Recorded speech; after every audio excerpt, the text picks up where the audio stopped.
由国际律师联盟在土耳其肯尼亚组织的伊斯兰世界律师大会于5月23日结束并发表公报。此次大会由肯尼亚市政府主办，有来自40个国家的250名律师参加。大会重点关注司法、法治和人权等问题。据报道，由东突厥散组织国际联盟主席乌古子汗率领的代表团在以呼吁全球正义为题会议上提出了中国在东突厥散人权的问题，并提醒伊斯兰世界其责任。工会公报强调立即停止东突厥散侵犯人权，并呼吁通过联合国决议赐予克什米尔和巴勒斯坦人民决议权。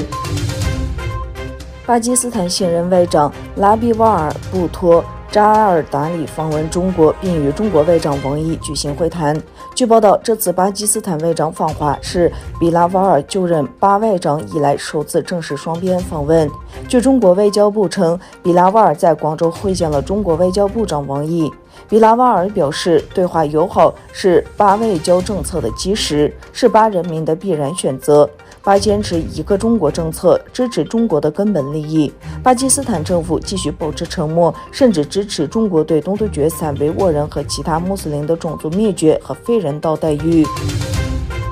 据《华尔街日报》报道，苹果正在推进扩大在中国以外制造的计划，并且已经通知相关的制造商合作伙伴。据悉，苹果公司已采取措施加快其产品在印度和东南亚的销售速度，并已通知部分原材料供应商。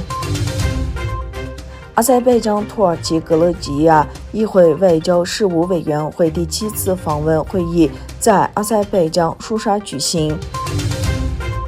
加拿大表示将禁止中国2家最大的电信设备制造商华为和中兴参与其 5G 网络建设，并保护加拿大人民的安全。中国商务部发言人回应称，加拿大政府做出了错误的决定，发出了错误的信号，敦促加方客观理性看待中加合作，立即停止错误行为。这名发言人称，加拿大决定违反市场经济原则和自由贸易规则，损害中加有关企业的商业利益。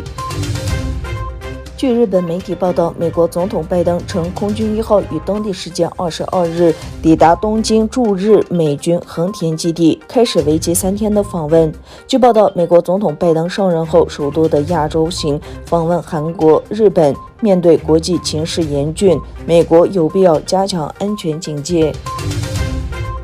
马来西亚国防部长西山穆丁后赛因说，如果东盟国家团结起来，以区域的安全和稳定为首要任务，无论是美国还是中国，没有人将鄙视我们。东南亚国家联盟由马来西亚、印度尼西亚、缅甸、文莱、柬埔寨、老缅、菲律宾、新加坡、泰国和越南组成。自1967年成立以来，一直是该地区最有效的经济和政治组织。